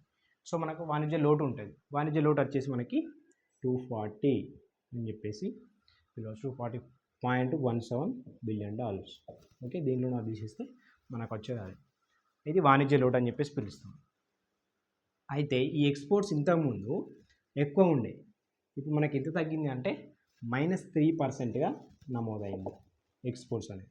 ఇది ఇంపార్టెంట్, వెరీ ఇంపార్టెంట్. ఎంత తగ్గింది అనేది మనకు క్వశ్చన్. ఫిగర్ ఎవరైనా గుర్తుపెట్టుకుంటారు, దాని కంపారిజన్ మెథడ్లో బిఫోర్ ఆఫ్టర్ అనేది వెరీ ఇంపార్టెంట్. మనకి ఇంపోర్ట్స్ కూడా మనకు తగ్గినాయి. ఎంత అంటే -5.4%. చూడండి, ఎక్స్పోర్ట్స్ $437 బిలియన్, ఇంపోర్ట్స్ ఏమో $677.24 బిలియన్. వాణిజ్య లోటు వచ్చేసి $240 బిలియన్ రౌండ్ ఫిగరు. మనకి ఎక్స్పోర్ట్స్ కూడా -3% అంటే తగ్గినాయి, ఇంపోర్ట్స్ కూడా తగ్గినాయి, -5.4%. ఇది ఒకటి ఐడియా పెట్టుకోండి. ఇప్పుడు చూస్తాం మనము సేమ్ యాజ్ ఇట్ ఈజ్ని మనకు ఫారెన్ ట్రేడ్లో భాగంగా విదేశీ వాణిజ్యంలో భాగంగా మనం చూస్తాం ఏంటంటే అంతర్జాతీయ వ్యాపారం సంబంధించి మనకి క్యాపిటల్ అకౌంట్ అని చెప్పేసి కరెంట్ అకౌంట్ అని చెప్పేసి ఉంటుంది. ఓకే, కరెంట్ అకౌంట్ సంబంధించి మళ్ళీ దాంట్లో విజిబుల్ అని చెప్పేసి ఇన్విజిబుల్ అని చెప్పేసి ఉంటుంది. ఓకే, అట్లా మనం చూస్తాం. విజిబుల్ అంటే మనకి గూడ్స్ సంబంధించినవి, ఇన్విజిబుల్ అంటే సర్వీస్ సంబంధించినవి. అట్లా ప్రతిదీ కూడా మనకు మళ్ళీ రిపోర్ట్స్ ఉండడం జరుగుతుంది. 23 అదేవిధంగా 24 సంబంధించి ఇప్పుడు మనం ఏం చూస్తామంటే ఎక్స్పోర్ట్స్, ఇంపోర్ట్స్. ఓకే, మనకి ట్రేడ్ బ్యాలెన్స్ ఉంటాయి కదా, అదే వాణిజ్య లోటు కావచ్చు, మిగులు కావచ్చు, దీన్నే ట్రేడ్ బ్యాలెన్స్ అంటాం.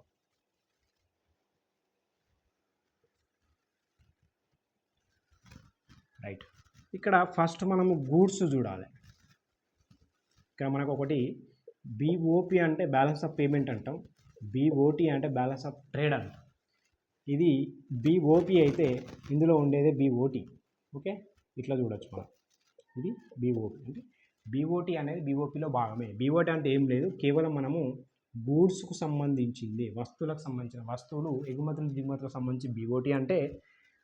సర్వీస్లో ఇవి రెండు అంటే ఈ goods plus service, goods plus service కలిస్తే బిఓపి అంతే. బిఓటి అంటేనేమో కేవలం గూడ్స్, బిఓపి అంటేనేమో సర్వీస్ ప్లస్ గూడ్స్ అని చెప్పి చెప్పచ్చు. ఇక్కడ గూడ్స్ ఉంటుంది, మళ్ళీ సర్వీస్ ఉంటుంది. ఓన్లీ గూడ్స్ వస్తే ఏమవుతుంది, ఓన్లీ గూడ్స్ వస్తే బిఓటి అవుతుంది, బ్యాలెన్స్ ఆఫ్ ట్రేడ్. రైట్, ఇప్పుడు ఎక్స్పోర్ట్స్ ఉన్నాయి. ఎక్స్పోర్ట్స్ ఎంత మనకి $437 బిలియన్. ఇంపోర్ట్స్ ఎంత ఉన్నాయి, $6.7724 బిలియన్.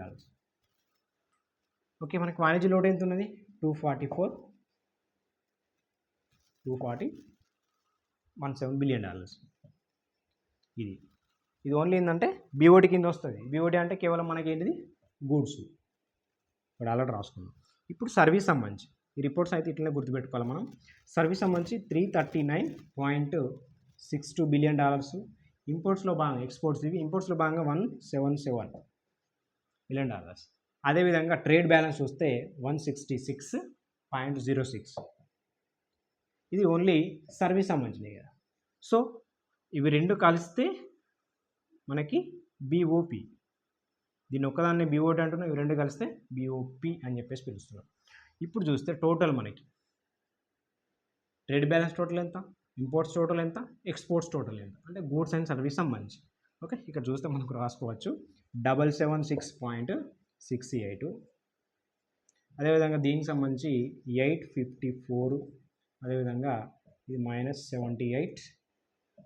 ఎందుకు, అది ఎక్కువ ఉంది కదా సర్వీస్ సంబంధించి. సో 78.212 అని చెప్పేసి గుర్తుపెట్టుకోవాలి. ఇది ఈ విధంగానే రాసుకోండి మీరు, పీడిఎఫ్లో కూడా ఇట్లానే ఉంది. సో ఇవి ఎక్స్పోర్ట్స్, ఇంపోర్ట్స్, బిఓపికి సంబంధించి, బిఓటికి సంబంధించి, గూడ్స్ అండ్ సర్వీస్ సంబంధించి. ఈ ఇయర్కి సంబంధించి 23-24 ఫైనాన్షియల్ ఇయర్స్ సంబంధించి ఇవి మనకు అప్డేట్స్. ఇప్పుడు మనం ఏం చూస్తామంటే ఎక్స్పోర్ట్స్లో సంబంధించిన గూడ్స్ ఏమున్నాయి, ఎక్స్పోర్ట్స్ సంబంధించి, ఇంపోర్ట్స్ సంబంధించిన ఏమున్నాయి, మనం ఎక్కువ వేటిని చేసుకుంటున్నాం దిగుమతి, వేటిని ఎక్కువ ఎగుమతి చేస్తున్నాం అని చెప్పేసి మనం చూడాలి. మనకు already last year TSPSC group 4లో భాగంగా కూడా దీన్ని అడగడం జరిగింది, ఎక్స్పోర్ట్స్లో లేదా ఇంపోర్ట్స్ సంబంధించి.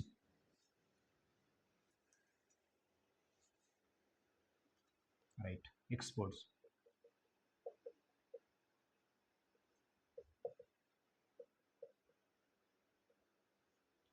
ఎక్స్పోర్ట్స్లో భాగంగా మనకు ఫస్ట్ ఇంజనీరింగ్ వస్తువులు అని చెప్పేసి, అదేవిధంగా పెట్రోలియం. ఓకే, అదేవిధంగా జెమ్స్ అండ్ జ్యువెలరీస్, ఇంకొకటి next organic and inorganic chemicals అని చెప్పేసి పిలుస్తాం, organic and inorganic chemicals. Next electronic goods. ఈ అంశాలు ఎట్లా వస్తాయి, గజిబిజి ఇచ్చేసి వీటిని ఎక్స్పోర్ట్స్లో భాగంగా ఫస్ట్ ప్లేస్ వరుస క్రమంలో అమర్చండి అని చెప్పేసి అంటే ఏం లేదు. మనకి ఎక్స్పోర్ట్స్లో ఈ ఉంటుంది కదా, ఫస్ట్ ఇంజనీరింగ్ వస్తువులు అని చెప్పేసి గుర్తుపెట్టుకొని, దాని తర్వాత పెట్రోలియం, జెమ్స్, జ్యువెలర్సీ, ఆర్గాన్స్, ఈఎస్ ఇట్లా గుర్తుపెట్టుకో. ఇంపోర్ట్స్లో భాగంగా చూస్తే మనకు ఫస్ట్ పెట్రోలియం వస్తుంది. మనం ఏం చేస్తామంటే పెట్రోలియంను మనము ముడి చమురును తీసుకొని దాన్ని మళ్ళీ ఏం చేస్తామంటే దానికి కావాల్సిన చేంజెస్ చేసేసి శుద్ధి చేసేసి మళ్ళీ పెట్రోల్ కానీ డీజిల్ కానీ కిరోసిన్ ఇట్లాంటివి మార్చేసి మళ్ళీ ఎగుమతి చేస్తాం. సో అందుకోసం మనకు ఫస్ట్ ప్రియారిటీ ఇంపోర్ట్ ఏదంటే పెట్రోలియమే. ముడి చమురును మనము దిగుమతి చేసుకుంటాం. క్రూడ్ లేదా ప్రొడక్ట్ అని చెప్పేసి, క్రూడ్ ఆయిల్ అని చెప్పేసి పిలుస్తాం. రెండోది మనకి ఎలక్ట్రానిక్ గూడ్స్. ఎలక్ట్రానిక్ గూడ్స్ ఎక్కడ ఉన్నది? ఇక్కడ 5th ప్లేస్, లాస్ట్ ప్లేస్లో ఉన్నది. ఇక్కడ దిగుమతిలో భాగంగా 2nd ప్లేస్లో ఉన్నది. నెక్స్ట్ చూస్తే మిషనరీ అండ్ ఎలక్ట్రానిక్.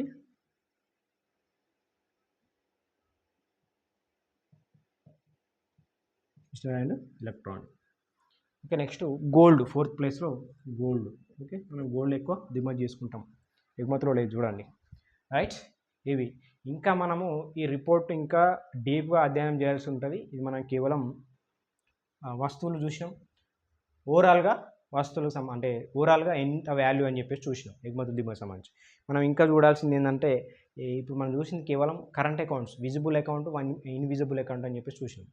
దానికి సంబంధించి క్యాపిటల్ అకౌంట్ అంశాలు కూడా చూడాలంటే రుణాలకు సంబంధించి పెట్టుబడులకు సంబంధించి ఉంటుంది అది క్యాపిటల్ అకౌంట్ అనేది, దానికి సంబంధించి చూడాలి. అదేవిధంగా రాష్ట్రాల వారీగా ఎక్స్పోర్ట్స్ ఏ రాష్ట్రాలు ఎక్కువ ఉన్నాయి, ఏ రాష్ట్రాలు తక్కువ ఉన్నాయి, ఇంపోర్ట్స్ ఏవి ఉన్నాయి ఎక్కువ ఏవి తక్కువ ఉన్నాయి, ఇవి కూడా మనం చూసుకోవాల్సి ఉంటుంది. ఒకసారి మీరు చూసుకోండి.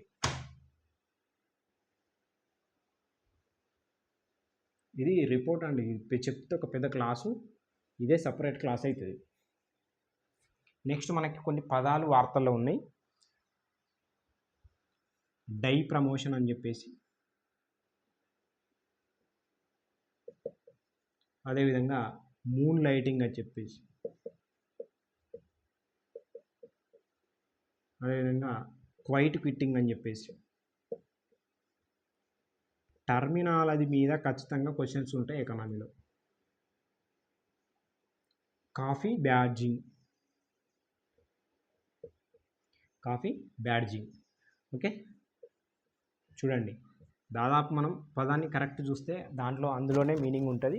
ఆప్షన్లో మనం గుర్తుపడుతుంది సరిపోతుంది మనకు. రైట్, డై ప్రమోషన్ అంటే ఏం లేదు, హోదాతో పాటు బాధ్యతలు పెరుగుతాయి. డై ప్రమోషన్ అంటే అర్థమైపోయింది, హోదా అండ్ అదేవిధంగా బాధ్యతలు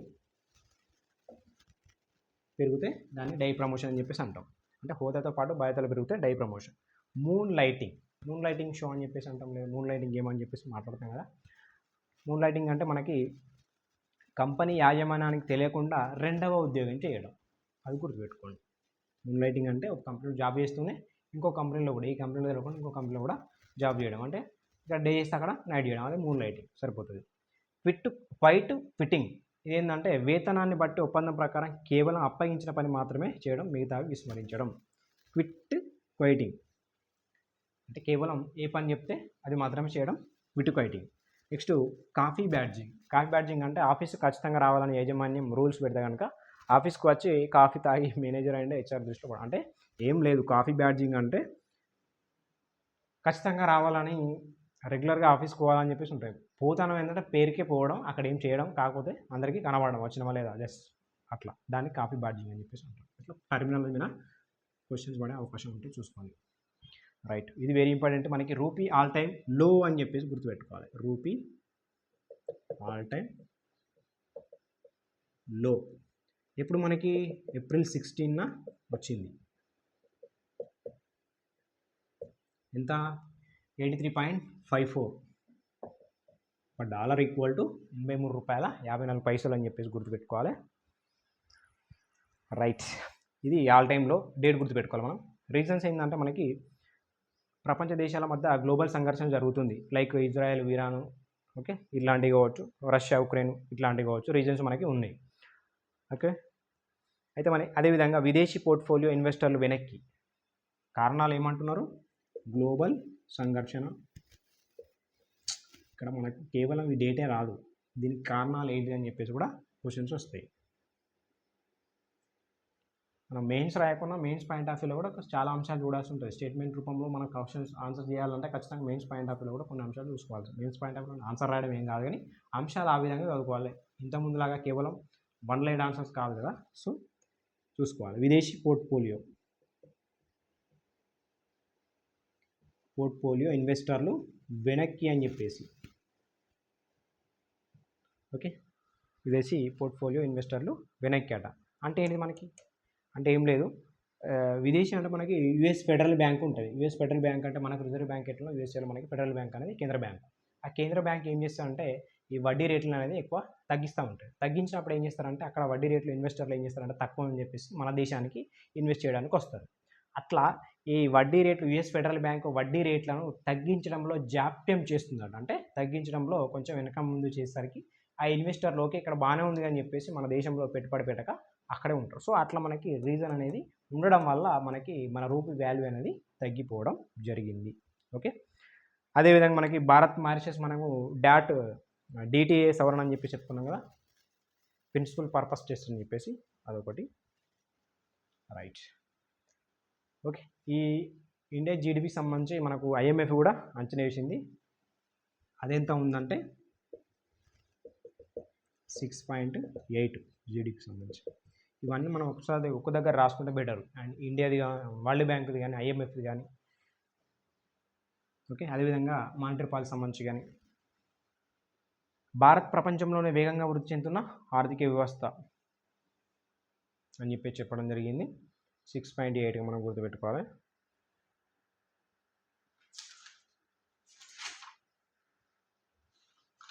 రైట్, ఇది ఆల్రెడీ మనము చూసినాము అంతరిక్షంలో ఎఫ్డిఐ అని చెప్పేసి మనం 3 months రౌండప్లో కూడా చూసినాం. కాకపోతే మళ్ళీ ఒకసారి చూద్దాం, ఎందుకంటే అది ఈ మంత్ ఇంప్లిమెంటేషన్ కాబట్టి మళ్ళీ వార్తల్లో ఉంటుంది. మనం అదే బిఫోర్ అంశం 16th April 2024 నుంచి ఇంప్లిమెంట్ ఏంది అంతరిక్షంలో ఎఫ్డిఐలో అని చెప్పేసి ఎఫ్డిఐ అనుమతి. ఇక్కడ మనకు శాటిలైట్స్ ఉంటాయి కదా, శాటిలైట్స్ ఒకటి ఉంటుంది, శాటిలైట్స్ యొక్క పరికరాలు ఉంటాయి. అదేవిధంగా మనకి లాంచ్ వెహికల్స్ ఉంటాయి. ఇందులో మనకి గౌట్ రూట్ అని చెప్పేసి ఉంటుంది, అదేవిధంగా ఆటోమేటిక్ రూట్ అని చెప్పేసి ఉంటుంది. ఎఫ్డిఐలో ఏ విధంగా ఉంటాయంటే కొన్నింటికేమో ఆటోమేటిక్గా అప్రూవల్స్ వస్తాయి, కొన్నిటికి ఖచ్చితంగా గౌట్ అప్రూవల్ అనేది అవసరం, అంతే. సో ఈ శాటిలైట్ సంబంధించి గౌట్ అప్రూవల్ అయితే మనకి ఏం లేదు గౌట్ రూట్లో భాగంగా. కానీ ఆటోమేటిక్ రూట్లో ఎంత % ఇన్వెస్ట్ చేయొచ్చు ఎఫ్డిఐలు అంటే మనకి 100% చేయవచ్చు. ఇది శాటిలైట్స్ విషయంలో. శాటిలైట్స్ పరికరాల విషయంలో మనకి అంతరిక్షంలో ఎంత చేయొచ్చు అంటే దాదాపు మనకి 74%, ఇది కూడా 74%. ఈ లాంచ్ వెహికల్స్లో భాగంగా కూడా 49% చేయొచ్చు, 49% చేయొచ్చు. ఇదే విధంగా రాసుకుని ఏ విధంగా గుర్తుపెట్టుకుంటే సరిపోతుంది. భారతదేశంలో మనకి ఎఫ్డిఐ నిషేధించిన రంగాలు అని చెప్పేసి కొన్ని ఉంటాయి. రియల్ ఎస్టేట్ కావచ్చు, జూదం, బెట్టింగు, చిట్ ఫండ్స్, పొగాకు ఉత్పత్తులు, లాటరీ బిజినెస్, కొన్ని ప్రైవేట్ నిషేధం అనురంగంలో కావచ్చు, రైల్వేలో కావచ్చు, ఓన్లీ గౌట్కే ఉంటుంది. వ్యవసాయం.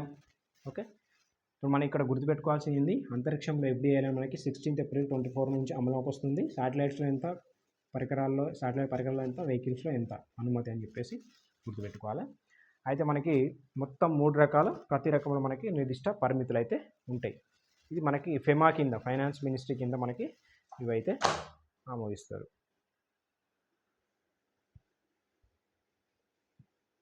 నెక్స్ట్ గ్రీన్ బాండ్స్, మనకి ఎఫ్ఐఐ గ్రీన్ బాండ్స్ అని చెప్పేసి వార్తల్లో ఉంది.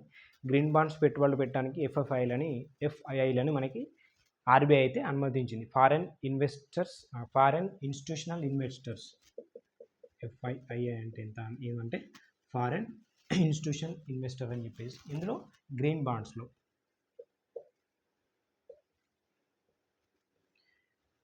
ఓకే, పర్యావరణ హితం కోసం మనకు ఏవైతే కంపెనీస్ కావచ్చు లేకుంటే వ్యక్తిగతం చేస్తే వాళ్ళకి మనకి గ్రీన్ బాండ్స్ ఇష్యూ చేస్తుంది ఆర్బీఐ. సో వాటిని విషయంలో మనకి ఎఫ్ఐఐలను మనకి అనుమతించింది. అంటే మనకి ఫారెన్ ఇన్స్టిట్యూషన్ ఇన్వెస్టర్స్ని అనుమతించింది గ్రీన్ బాండ్స్ కోసం. అయితే ఎఫ్ఐఐ భాగంగా మనకి ఏ విధంగా ఉంటుందంటే పెన్షన్ ఫండ్స్ కావచ్చు, మ్యూచువల్ ఫండ్స్ కావచ్చు, ఇన్సూరెన్స్ కంపెనీలు కావచ్చు, బ్యాంకులు కావచ్చు, ఆర్థిక సంస్థలు. ఎఫ్ఐఐ అంటే వాటికి సంబంధించి మనకి అంశం. తమ దేశంలో కాకుండా వేరే దేశానికి చెందిన ఆస్తుల్లో పెట్టుబడి పెట్టే ఒక సంస్థాగత పెట్టుబడిదారులు అని చెప్పేసి, అంటే ఈ రకాల అంశాలను మనం చేస్తారు. ఇది ఇన్సూరెన్స్ సంబంధించిన, బీమా, మ్యూచువల్ ఫండ్ సంబంధించినవి, పెన్షన్ సంబంధించినవి, బ్యాంకులు, ఆర్థిక సంస్థలు ఇలాంటివి. ఓకే, దీన్ని ఎఫ్ఎఫ్ఐని మనకి రెగ్యులేటర్ ఏం చేస్తుంది అంటే సెబీ చేస్తుంది, పెట్టుబడి పరిమితి మనకు ఆర్బీఐ చేస్తుంది.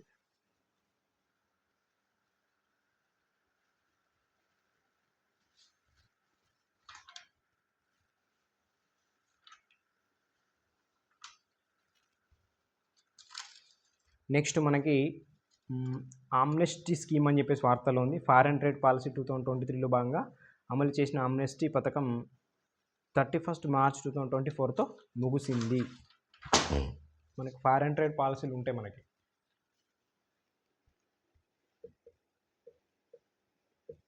ఆమ్నెస్టీ స్కీమ్ ఓకే, ఇది ఎప్పటితో ముగిసిందట అంటే 31 మార్చి 2024తో ఇవ్వడం జరిగింది. ఓకే, అయితే మనకి సెప్టెంబర్ వరకు పొడిగించాలని చెప్పేసి చిన్న స్థాయి ఎగుమతిదారులు అయితే అభ్యర్థన చేస్తున్నారట. ఈ ఎగుమతి నిబంధనల మేరకు డిఫాల్ట్ అయిన చలామణిలో చిన్న స్థాయి ఎగుమతులు కావచ్చు, ఈ వన్ టైం సెటిల్మెంట్ కోసం తీసుకొచ్చిన పాలసీ ఆమ్నెస్టీ. అంటే ఏం లేదు, చిన్న చిన్న వ్యాపారులు వీళ్ళు ఉంటారు కదా, వాళ్ళకి సంబంధించి డిఫాల్ట్ అయిన కొంతమంది కంపెనీస్ ఉంటాయి.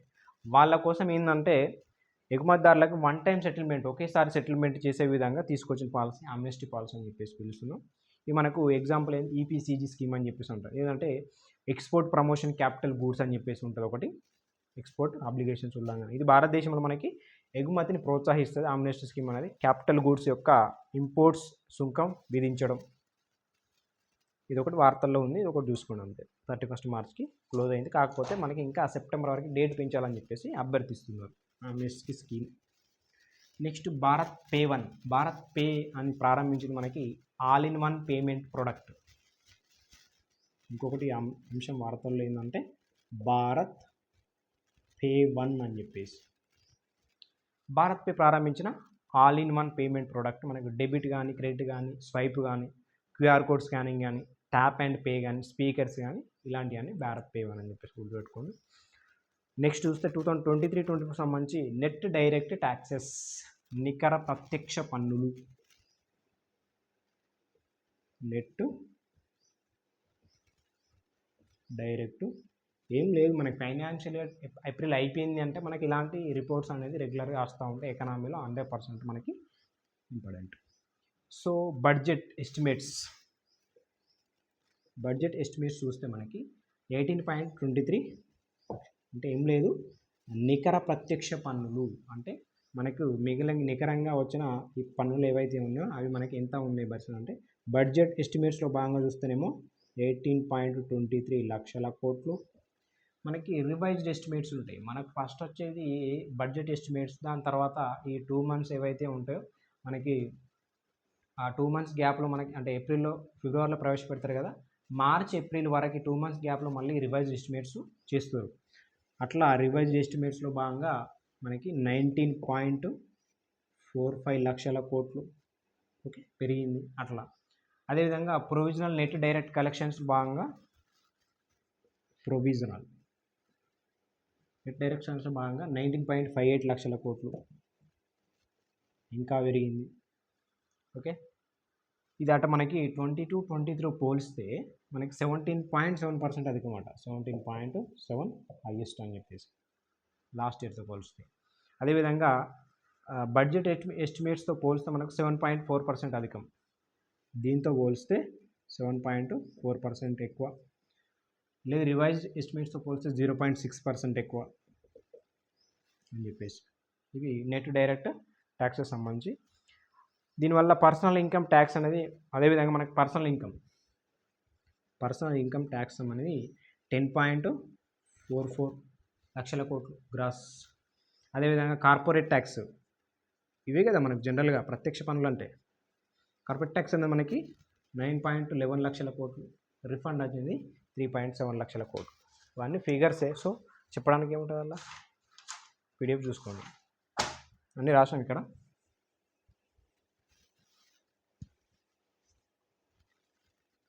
నెక్స్ట్ నేషనల్ ఫెర్టిలైజర్ లిమిటెడ్ అని చెప్పేసి మనకి నవరత్న హోదా.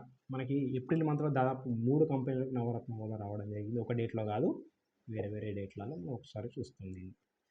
ఫస్ట్ వచ్చేసి 17th కంపెనీగా ఏది నేషనల్ ఫెర్టిలైజర్ లిమిటెడ్.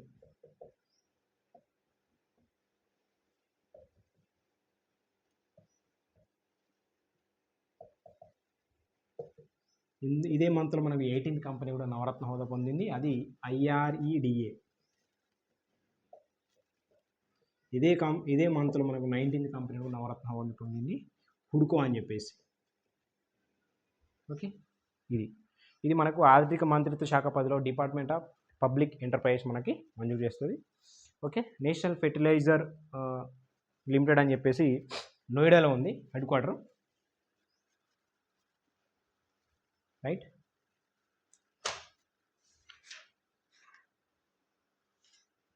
ఈ IREDA చూస్తే Indian renewable energy development agency అని చెప్పేసి, Indian renewable energy development agency అని చెప్పేసి 18th కంపెనీ. అదేవిధంగా న్యూ అండ్ రిన్యూవబుల్ ఎనర్జీ కింద మనకి పనిచేస్తుంది, నాన్ బ్యాంకింగ్ ఫైనాన్స్గా. ఇంకొకటి హుడ్కో. ఇది హుడ్కో అనేది మనకి housing and urban development corporation limited అని చెప్పేసి మనం గుర్తుపెట్టుకోవాలి.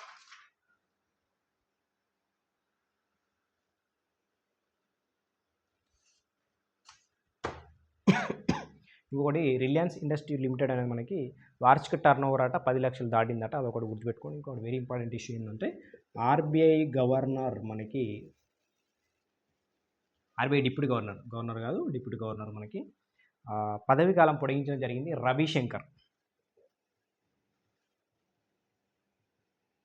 రవిశంకర్ది. ఎప్పటికంటే 3 May 2024 నుంచి 1 year పాటు ఉత్తర్వులాట. 3 May నుంచి మనకి 1 year పాటు పొడిగించడం జరిగింది.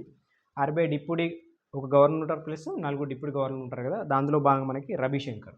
మిగతా ముగ్గురు ఎవరంటే మైకల్ దేవవ్రత, రాజేశ్వరరావు, స్వామినాథన్, జానకిరామ్ అని చెప్పేసి మనకు ఉన్నారు. ఇంకొక అంశం చూస్తే కోటక్ మహీంద్రా బ్యాంక్పై RBI ఆంక్షలు. చిన్న చిన్న అంశాలు, ఆన్లైన్లో కొత్త కస్టమర్లు చేర్చకుండా, కొత్త క్రెడిట్ కార్డులను జారీ చేయకుండా RBI అయితే బ్యాంకింగ్ రెగ్యులేషన్ యాక్ట్ 1949 ప్రకారం బ్యాంకులను నియంత్రిస్తుంది. దాంట్లో బాగా కోటక్ మహీంద్రాకి ఆంక్షలు అయితే విధించింది.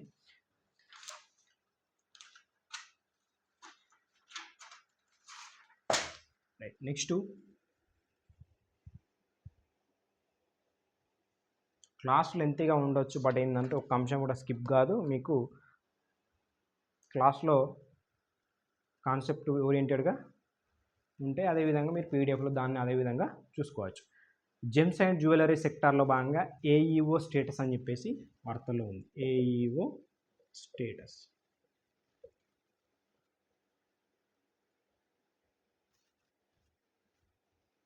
Gems and jewellery promotion council, gems and jewellery export promotion council భాగంగా ఆథరైజ్డ్ ఎకనామిక్ ఆపరేటర్ హోదాట, ఆథరైజ్డ్ ఎకనామిక్ ఆపరేటర్ హోదా ఇవ్వడం జరిగింది customs department. First AEO status అనేది ఏషియస్ స్టార్స్ అట, ఇప్పుడు మనకి వచ్చింది జెమ్స్ అండ్ జ్యువెలరీ. ఫస్ట్ ఏదంటే ఏషియస్ స్టార్స్ అని చెప్పేసి. మనకు AEO అనేది ప్రపంచ వాణిజ్యంను సులభతరం చేయడం, సురక్షితం చేయడం కోసం చేసే కార్యక్రమం అని చెప్పేసి గుర్తుపెట్టుకోవాలి. AEO అంటే ఆథరైజ్డ్ ఎకనామిక్ ఆపరేటర్ కదా, ప్రపంచ వాణిజ్యాన్ని మనకు సులభతరం చేయడం, అదేవిధంగా సురక్షితం చేయడం అని చెప్పేసి గుర్తుపెట్టుకోవాలి. మనకి WTO TFAలో భాగంగా ఆర్టికల్ 7.7 కింద చేసిన కట్టుబాట్లకు అనుబంధంగా ఉంటుందట ఇది. నెక్స్ట్ బీమా విస్తార్ అని చెప్పేసి వార్తల్లో ఉంది. బీమా ఏం లేదు, బీమా ఇస్తారంటే మనకి జీవిత బీమా, ఆరోగ్య బీమా, జనరల్ ఇన్సూరెన్స్, వ్యక్తిగత ఇన్సూరెన్స్, ఆస్తికి సంబంధించిన అన్ని బీమా పాలసీలు ఒకే దాని కింద రావడం బీమా ఇస్తారు. నెక్స్ట్ టూరిజం ట్యాక్స్ ఇటలీ నగరం వెనిస్ ప్రవేశపెట్టిందట, ఓవర్ టూరిజం తగ్గించడం కోసం. చూసారా, ఓవర్ టూరిజం తగ్గించడం కోసం మనకి ప్రవేశపెట్టింది ఇటలీ నగరం అని చెప్పేసి గుర్తుపెట్టుకోవాలి. వెనిస్లో ప్రవేశపెట్టిందట. ఏందట 8:30 నుంచి 4 గంటల మధ్య నగరానికి వచ్చే వాళ్లకు €5 చెల్లించాల్సి ఉంటుందట. రాత్రిపూట సందర్శకులకు ఛార్జీ విధించబడాలి.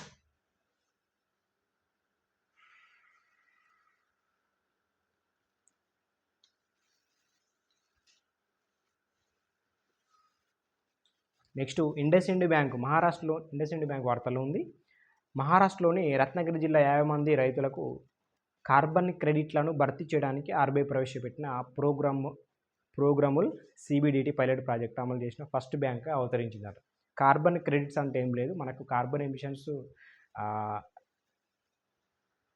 ఇవి ఉంటాయి కదా, కార్బన్ డైఆక్సైడ్ కావచ్చు, మీథేన్ కావచ్చు, మనకు వాయువులు ఉంటాయి. ఆ వాయువుల్లో భాగంగా కార్బన్ ఎమిషన్స్ రిలీజ్ చేసే వాటిని తగ్గిస్తే, ఏవైతే తగ్గించేటివి ఉంటో దాన్ని కార్బన్ క్రెడిట్ అంటాం. అట్లా ఏంటంటే 1 మెట్రిక్ టన్నును క్లీన్ చేస్తే ఈ కార్బన్ ఎమిషన్స్ ఏవైతే గ్రీన్ హౌస్ వాయువులను తగ్గిస్తే, 1 మెట్రిక్ టన్నును తగ్గిస్తే మనకు ఒక కార్బన్ క్రెడిట్ వస్తుంది. అది మనం కార్బన్ క్రెడిట్ అని చెప్పేసి పిలుస్తాం. గ్రీన్ హౌస్ వాయువుల వల్ల ఎఫెక్ట్ ఏదైతే ఉందో దాన్ని శుద్ధి చేయడం, క్లీన్ చేయడం 1 మెట్రిక్ టన్ను చేస్తే ఒక కార్బన్ క్రెడిట్ వస్తుంది. దాన్ని కార్బన్ క్రెడిట్ అని చెప్పేసి పిలుస్తాం. అట్లా దానికి సంబంధించి పైలట్ ప్రాజెక్ట్గా మనకి ఫస్ట్ బ్యాంక్ అవతరించిందట చేయడంలో భాగంగా.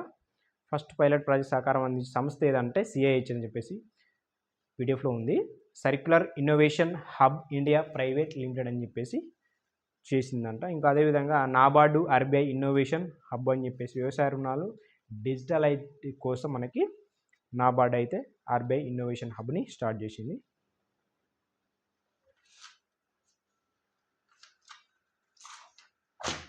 Next small finance banks, universal banks. Small finance banks, universal banks స్వచ్ఛందంగా మారడానికి ఆర్బీఐ గైడ్ లైన్స్ రిలీజ్ చేసింది. అర్హతలు ఏంటంటే నెట్వర్త్ అనేది 1000 crores ఉండాలి, గ్రాస్ ఎన్పిఏ అనేది మనకి 3% ఉండాలి, నికర లాభం అనేది మనకి గత 2 సంవత్సరాలు ఉండాలి, 5 years పాటు సంతృప్తికరమైన పనితీరు ఉండాలి. అంశాలు ఉన్నాయి, చూసుకోండి. నెక్స్ట్ అప్గ్రేడబుల్ ఏటీఎం అని చెప్పేసి హిటాచీ పేమెంట్ సర్వీసెస్ పరిచయం చేయడం జరిగింది. అదేవిధంగా మనకు IMF plus stand by arrangement అని చెప్పేసి పాకిస్తాన్ తక్షణమే $1.1 బిలియన్ పంపిణీ. ఒక అంశం లాస్ట్. ఓకే, ఇది మనకు కంప్లీట్గా ఏప్రిల్ సంబంధించిన కరెంట్ ఎకనామీ. నాకు తెలిసి ఇది చాలా ఇంపార్టెంట్ అంశాలు ఎక్కువ ఉన్నాయి, రిపోర్ట్స్ ఎక్కువ ఉన్నాయి ఏప్రిల్ సంబంధించి. చాలా అంశాలే, ఫైనాన్షియల్ ఇయర్ ఎండింగ్ అయిపోయింది కాబట్టి రిపోర్ట్స్ ఎక్కువ ఉంటే వాటి మీద ఫోకస్ చేయాలి. ఖచ్చితంగా ఈ మంత్ ఏప్రిల్ సంబంధించిన కరెంట్ ఎకనామీ మీద 100% క్వశ్చన్ పడే అవకాశం అయితే ఉంటుంది. మనం నెక్స్ట్ మళ్ళీ జాగ్రఫీ సబ్జెక్ట్ను ఏప్రిల్ మంత్ తీసుకొని చేద్దాం. దాని తర్వాత ఎన్విరాన్మెంట్, సైన్స్ అండ్ టెక్నాలజీ కూడా కంప్లీట్ చేసుకుందాం. Okay, right. ఇది మనకి ఏప్రిల్ మంత్ కరెంట్ ఎకనామీ సంబంధించి క్లాస్. Okay, thank you.